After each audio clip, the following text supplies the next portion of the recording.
Sayyidina wa nabiyina wa qudwatina wa maulana Muhammad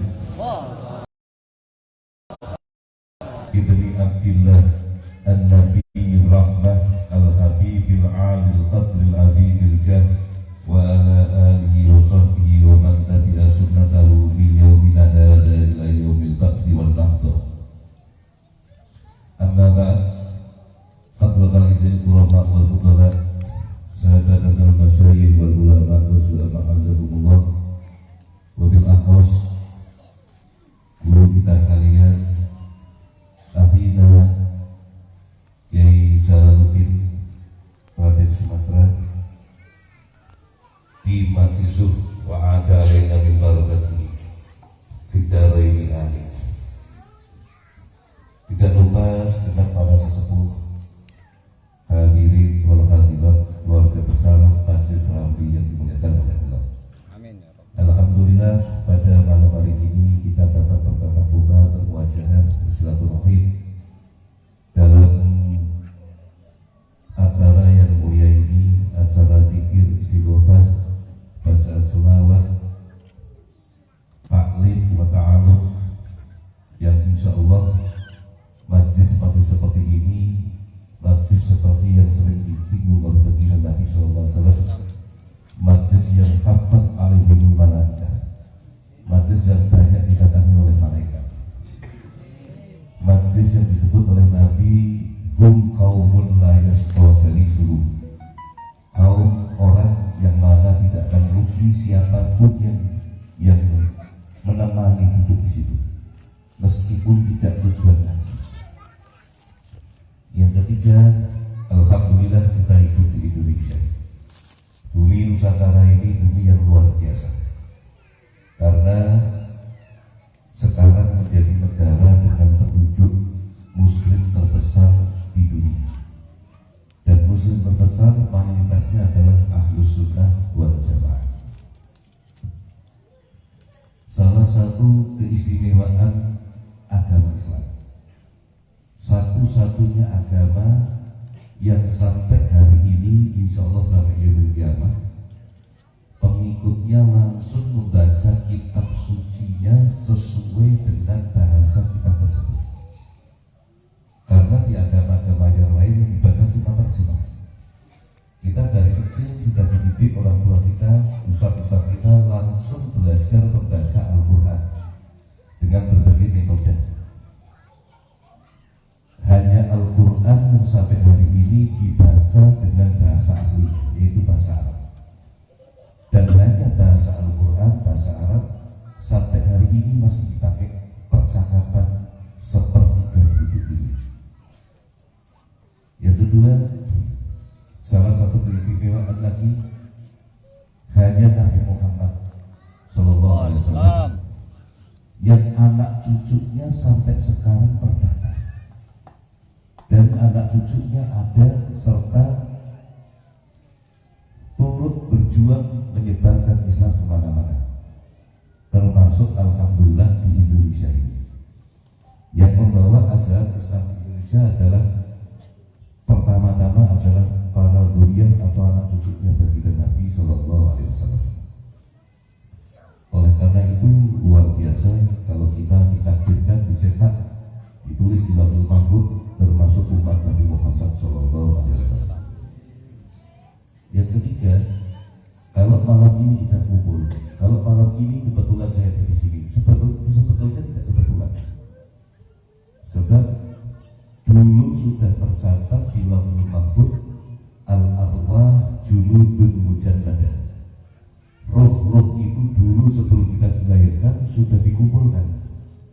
Maka meskipun jaraknya Pekalongan, Lampung, atau bahkan mungkin luar negeri, kalau kita lihat sering para habaib dan luar negeri datang ke Indonesia dan sebagainya, kita kumpul, kita ketemu bukan karena kebetulan, berarti dulu di alam arwah sudah pernah kumpul. Sebab kalau dulu belum pernah kumpul, meskipun tetangga, tunggal tembok, tunggal kampung, tidak akan ketemu. Nah, mudah-mudahan saya datang ke sini sebagai penyambung tali silaturahim dari para masyayikh yang lain, termasuk Lutfi bin Ali bin Yahya. Islam agama yang luar biasa. Kalau mungkin di awal saya cerita sejarah, masuk ke Indonesia dulu di era Imam Syafi'i radhiyallahu anhu. Di Samudra Pasai ada kesultanan yang namanya Perlak. Ternyata kesultanan Perlak ini dipimpin oleh Sultan Abdul Aziz bin Ali Muqtada bin Muhammad bin Ibad bin Ja'far Shadiq bin Muhammad bin Bakir bin Imam Ali Zainal Abidin bin Husain Sibti bin Ali bin Abi Thalib wa Fatimah Zahra bin Rasulullah sallallahu alaihi wasallam. Jadi di zaman kira-kira Imam Syafi'i sudah ada kerajaan Islam di Nusantara, tepatnya di daerah Aceh.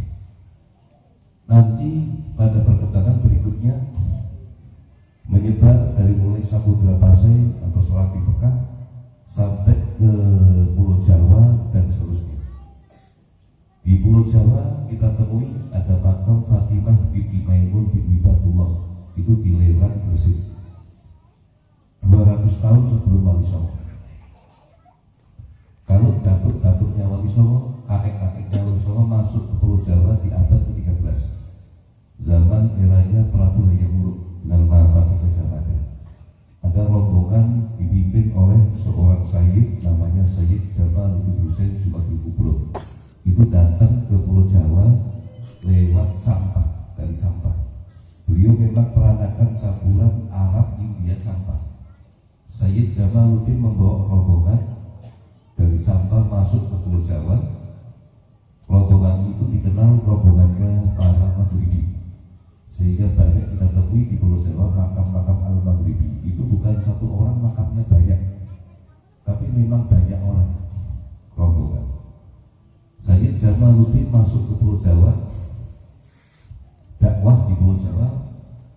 Pusat konsentrasinya ada di daerah Mojokerto, sehingga salah satu tapak tilasnya ada di sana. Tapi kalau makamnya menurut berbagai versi yang paling sahih ada di Waju, Makassar. Nanti Sayyid Jamaluddin mempunyai beberapa anak yang turut masuk ke Pulau Jawa, antara lain Ibrahim As-Samarqandi. Kemudian yang Barokat Zainal Abidin makamnya di Cermin, di Brunei. Beliau punya anak masuk ke Pulau Jawa namanya Malik Maulana Ibrahim Kanjeng Sunan Gresik. Ibrahim As-Samarqandi nanti punya anak yang pertama Ahmad Rahmatullah Kanjeng Sunan Ampel. Putra kedua namanya Maulana Ishak. Beliau ini berdakwah sampai ke daerah Belambangan. Belambangan itu sekarang dekat sama Banyuwangi. Beliau ulama juga ahli topik. Suatu saat putri Raja Belambangan namanya Prabu Naksubuyu punya putri Dewi Skardatu sedang sakit gak terobati. Akhirnya disayembarakan. Maulana Ishak turut sayembara itu, dan alhamdulillah di tangan beliau Dewi Skardatu sembuh. Setelah sembuh kemudian sayembara dimenangkan oleh Maulana Ishak. Dari pernikahan ini mempunyai anak namanya Maulana Ainul Yakin. Orang Jawa namanya Joko Samudro alias Raden Paku alias Kanjeng Sunan Giri. Putra yang ketiga namanya Ali Murtado, terkenal Raden Santri, makamnya ada di sekitar makam Maulana Mangidul. Ali Murtado nanti punya anak namanya Uthman Haji atau Sunan Gunung, punya anak Umar Sahid Sunan Muria. Sunan Ampel punya anak Mahmud Ibrahim dan Sunan Bonang, Sunan Derajat atau Maulana Qasim atau Maulana Hasyim. Putra yang ketiga yang masuk dalam terkenal Wali Songo Maulana Ja'far Shadiq menurut versi guru saya Maulana Habibudin. Nah, putra-putranya Sayyid Jamaluddin yang tersisa di Campak namanya Ali Nurul Alam. Ali Nurul Alam nanti punya putra namanya Abdullah Umdaduddin. Kalau bahasa Campaknya Wanbo Dewi. Abdullah Umdaduddin ini punya istri putri seorang Syarifah dari Mesir, dan beliau sempat jadi amir di Mesir. Tapi putrinya tidak punya keturunan, belum sempat punya anak, keburu wafat. Akhirnya Syekh Abdullah keluar mendapat petunjuk akan dapat istri lagi, tapi sedang haji di Mekah. Disusul sama beliau ke Mekah. Ternyata betul ada putri cantiknya luar biasa, mirip istrinya yang pertama. Setelah diajak kenalan, ternyata bukan orang Arab, putri Pajajaran yang bernama Nyimas Sarasantang binti Prabu Siliwangi, sedang haji bersama kakaknya Pangeran Cakrabuana. Setelah dikenal kemudian dinikah, punya anak, Maulana Syarif Hidayatullah Kanjeng sudah berjadi. Nah, itu semua itu berasal dari Sayyid Jamaluddin Subhanallah. Sayyid Jamaluddin bin Ahmad Syahjalan Campak, Ahmad Syahjalan bin Abdullah Al-Madkhan dari Nasr Adat India. Abdullah Al-Madkhan bin Amir Abdul Malik berasal dari Abdul Maut. Amir Abdul Malik bin Alwi Al-Faqih. Alwi Al-Faqih ini pamannya Al-Faqihul Muqaddam Muhammad bin Ali Ba'al. Kalau dari Sayyid Al-Faqihul Muqaddam menurunkan para habaib, ada bin Yahya, guru saya Maulana Habib Lufi, ada Al-Attas, Al-Haddad bin Syahab, semua keturunan Al-Faqihul Muqaddam. Pamannya Imam Alwi dan ponakannya Imam Alwi. Jadi nasabnya Wali Songo dan nasabnya para habaib ketemu di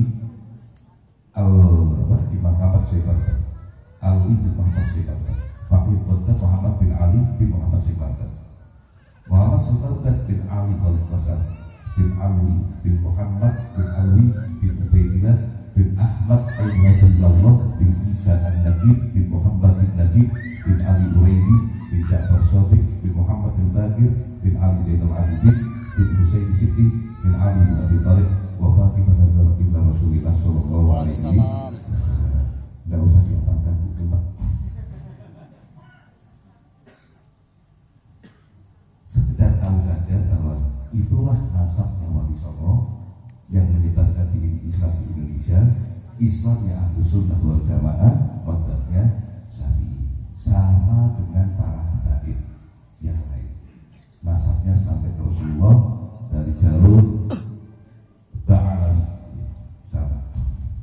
Cuman karena para Wali Songo ini dulu masuk ke Indonesia, di Hadramaut Yamannya sendiri belum ada sebutan Habib. Kenapa nggak bawa nama Habib? Karena belum ada sebutan Habib. Sebutan Habib di Hadramaut itu muncul di abad 17. Sedangkan datuknya Wali Songo Imam Amir Abdul Malik bin Ali Abdul Faqih meninggalkan Hadramaut masuk ke India di abad 11. Jadi jauh belum ada yang namanya Habib saat itu. Nah, Habib itu apa? Secara definisi ya keturunan Nabi Sallallahu Alaihi Wasallam. Tapi sebutan itu baru muncul di abad 17. Dulu sebutannya Sayyid. Amir Abdul Malik masuk India, tradisi India nyebut Habib untuk Sayyid itu Maulana. Maka Wali Songo lebih banyak disebut Maulana. Nah, tadi jelas ya. Nah, Ahlus Sunnah buktinya dari mana? Tadi saya jelaskan. Wali Songo dari Hadramaut Yaman, orang-orang Yaman, habaib berasal dari Yaman, tersebut dalam kitab sejarah. Ada Muqjamul Latif, ada kitab Sabsudoirah, dijelaskan Imam Ahmad bin Isa Al-Muhajirullah yang pertama kali datang ke Hadramaut dari Irak.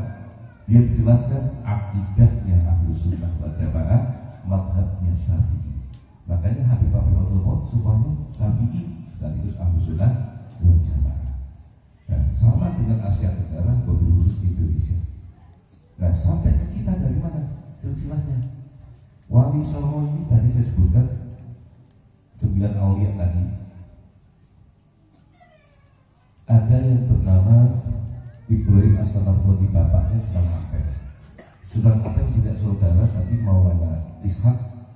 Ya, kemudian Ali Murtaldo, yang ketiga Salim Muhammad Kabuswa.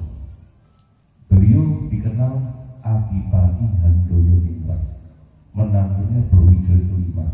Nanti punya putra namanya Kebu Kenomo alias Ahmad, punya putra Ki Ageng Pengging. Dianggap bagi punya putra Raden Mas Arepet alias Joko Tingkir, Sultan Hadiwijoyo, pendiri Kerajaan Pajak, punya putra Pangeran Benowo. Benowo awal punya putra Benowo Tani, punya putra Pangeran Mas, terus sudah Mutamakin Pati, Syekh Mutamakin Pati, nanti yang menurunkan ulama-ulama Pati bagi Muhammadun Pondohan Pati, bagi Syahul Mahfud Rois Kamjamiyah Nahdlatul Ulama yang sudah wafat, dan seterusnya. Nah, di antara keturunan dari Pangeran Benowo ada Abdurrahman Sambu Lasem, Mbah Sambu Lasem. Itu yang menurunkan ulama-ulama Lasem, Syekh Masduki Lasem, Mbah Maksum Lasem, dan seterusnya. Di antara keturunannya Pangeran Sabut Bagja. Pangeran Sabut Bagja nanti punya keturunan Ki Usman sampai kepada Ki As'ari, punya putra Hadratus Syekh Ki Hasyim As'ari, pendiri Jamiyah Nahdlatul. Jadi semuanya jelas. Nah, kalau terbuat Maulana sebelumnya itu punya 4 putra yang mempunyai keturunan. Jadi 3 putra yang punya keturunan. Pangeran Pasarian alias Tajul Arifin, Maulana Hasan bin Banten, kemudian Pangeran Wilayatullah atau Pangeran Jakalelana atau Jayalelana atau Pangeran Wilayatullah. Itu yang punya keturunan. Dari silsilah Pangeran Tajul Arifin atau Pasarian nanti menurunkan Kasepuan, Kanoman, Kajubonan, termasuk pesantren Buntet, Gedongan, Dokeret, Kempek, dan sebagainya. Di antaranya Profesor Dr. Kiai Said Abdul Silom, itu keturunan dari Pangeran Pasarian. Juga kalau dari Banten, nah itu para ulama-ulama Banten yang disebut bagus. Nah ini silsilah ini sangat mahal sekali. Bukti otentik Indonesia dari awal dibawa oleh ulama-ulama Ahlus Sunnah wal Jamaah mazhabnya Syafi'i.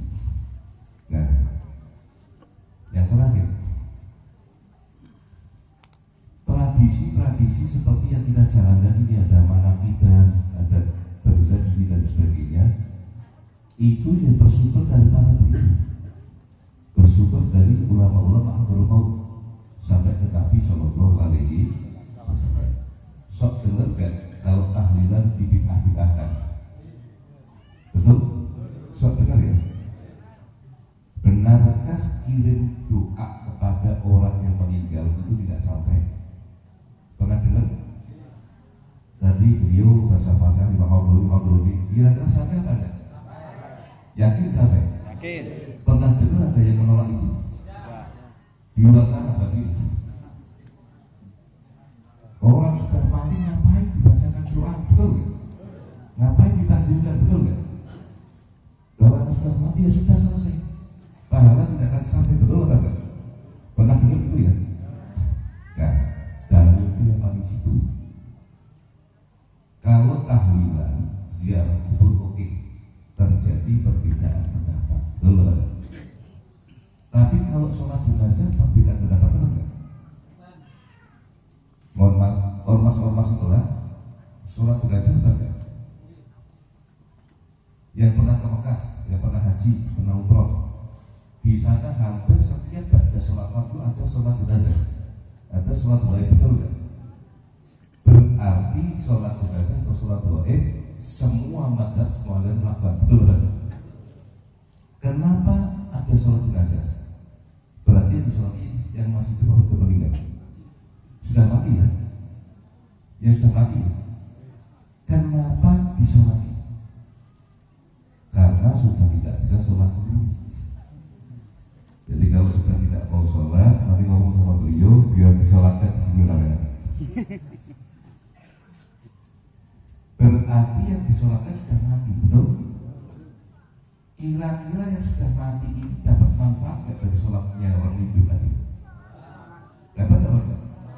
Kalau dapat berarti mendapat manfaat dari amal solehnya orang hidup, betul?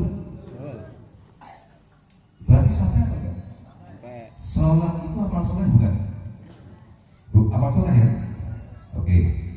Tahlilan yang dibaca la ilaha illallah amal soleh bukan?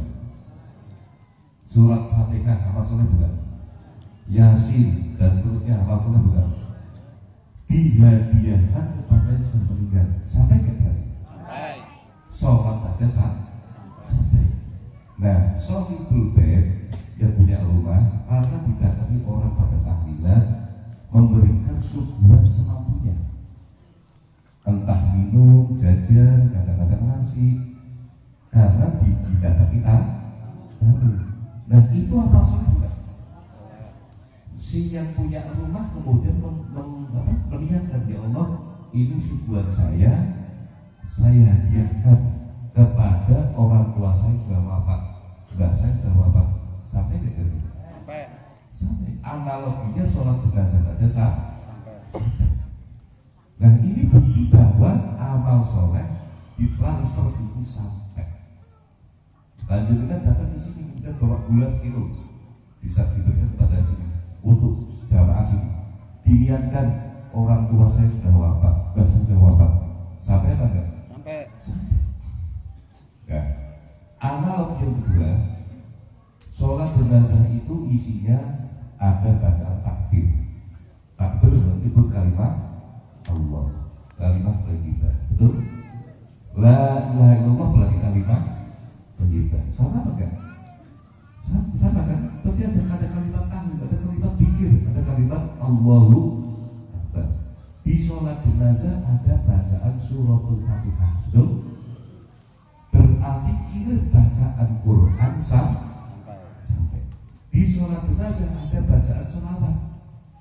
Berarti kalau kita baca selawat bareng-bareng di sini, kemudian diniatkan, dipimpin oleh beliau, diniatkan untuk guru-guru kita jawab, diniatkan untuk orang tua kita wafat, sampai enggak? Sampai.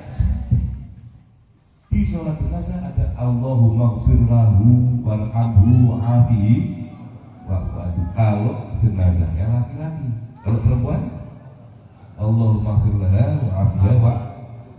Kalau wanitanya gimana? Kalau tajid gimana? Nah, berarti mendoakan mayit, mendoakan orang sudah meninggal sampai. Kalau tidak sampai, gak usah disolati jenazah, buang aja kami. Betul lah. Satu sisi menolak tahlilan, menolak hadiah kubur. Satu sisi kenapa Anda melakukan sholat jenazah? Nah, ini kan tabrakan, betul nggak? Berarti kirim doa, kirim amal soleh sampai, kirim bacaan Quran sampai. Di dalam bacaan manaqib ada Fatihah. Dalam acara apa ini? Zikir kita ada kirim Fatihah, ada zikir dan sebagainya. Terus dari itu bacaan manaqib bahkan bacaan riwayatnya wali, betul kan? Dasarnya apa? Riwayatnya wali dibaca kok menurunkan barokah. Saya mau tanya, surat Kahfi itu sejarahnya siapa? Ashabul Kahfi. Ashabul Kahfi wali apa nabi? Wali apa nabi? Kalau Anda baca surat Kahfi ada manfaatnya enggak? Ada enggak? Bahkan disunahkan dibaca Lailatul Jum'ah atau Yaumul Jum'ah, malam atau hari Jumat. Manfaat enggak? Manfaat. Loh, kalau begitu ulama kemudian berpikir lebih jauh. Berarti riwayatnya orang soleh meskipun bukan nabi mempunyai manfaat. Yang kedua, surat Maryam, Sayyidah Maryam ini wali apa bukan? Nabi bukan? Gak ada nabi perempuan. Kalau wali ada, betul kan? Surat Maryam dianjurkan dibaca oleh orang-orang yang sedang hamil dengan niat termasuk tabarruk, semoga ketika melahirkan mudah seperti Sayyidah Maryam. Di Al-Quran juga banyak riwayat-riwayat orang soleh yang bukan wali. Ustaz Qadir punya keramat macam-macam, nggak masuk akal. Ayat Qurannya mana? Ada ulama zamannya Nabi Sulaiman yang bisa memindah singgasana Ratu Balqis dalam kurang sekejap mata sudah datang. Masuk akal nggak kira-kira? Tidak masuk akal. Kejadian yang luar biasa dijalankan oleh orang-orang soleh yang bukan nabi, namanya karomah. Keramat sudah ada di Al-Quran. Itu walinya Nabi Sulaiman. Bagaimana dengan wali-walinya Nabi Muhammad SAW?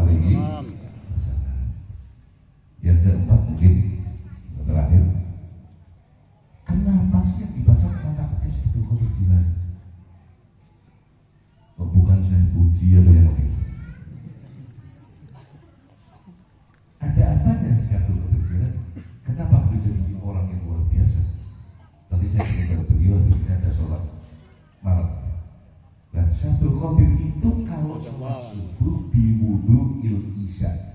Sholat subuh dengan wudunya isya.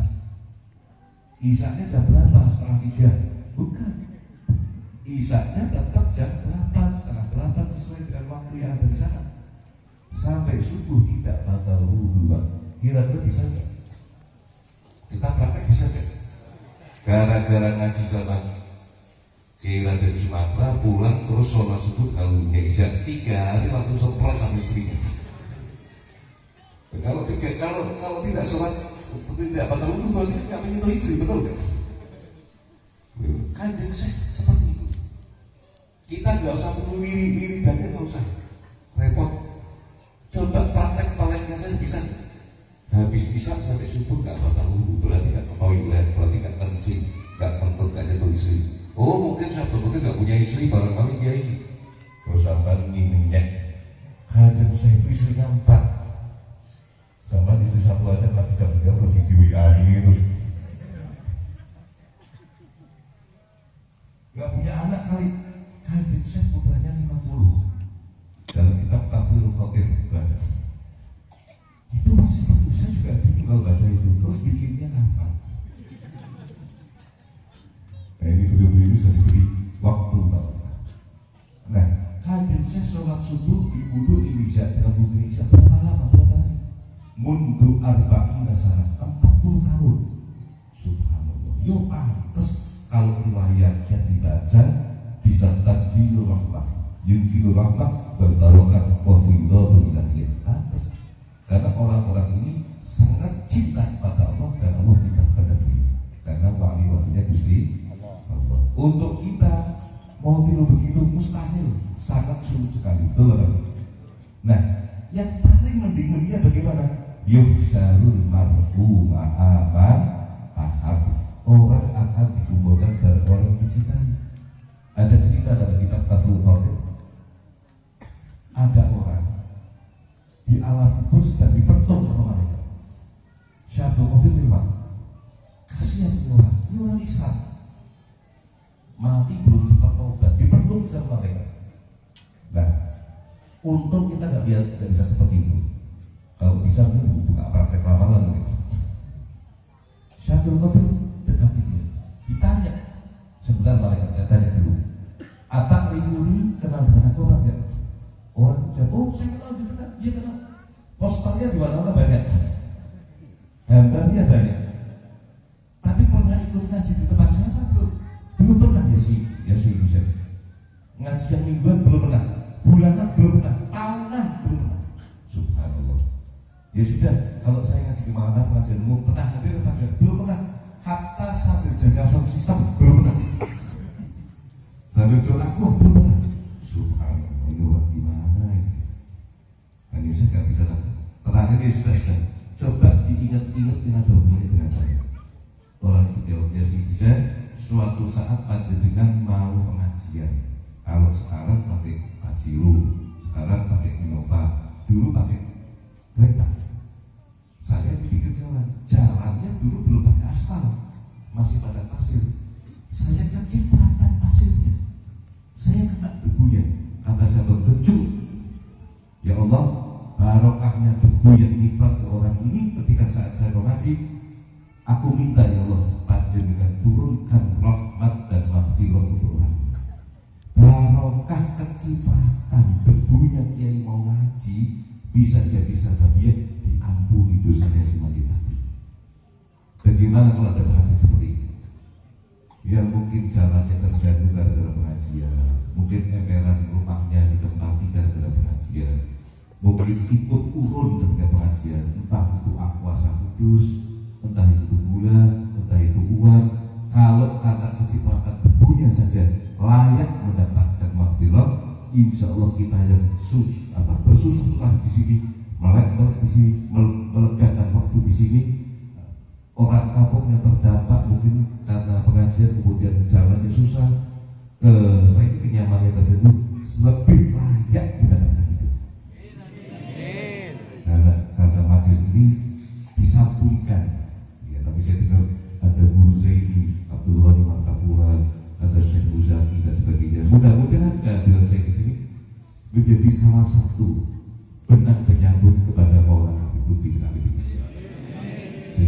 yaumil qiyamah kita yuhsyarul mar'u ma'aman, akan orang akan dikumpulkan bareng orang dicintainya. Mungkin itu bisa saya sampaikan. Mohon maaf atas segalanya. Wallahu a'lam. Assalamualaikum warahmatullahi wabarakatuh.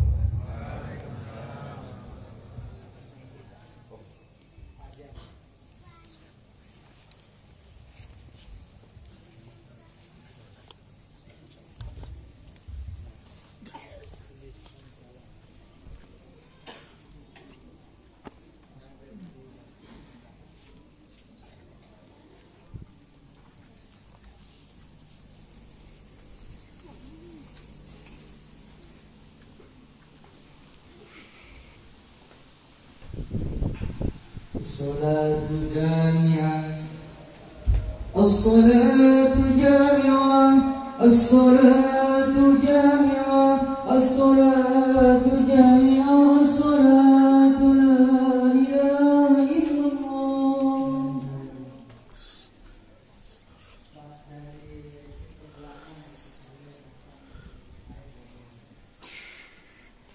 Alhamdulillah.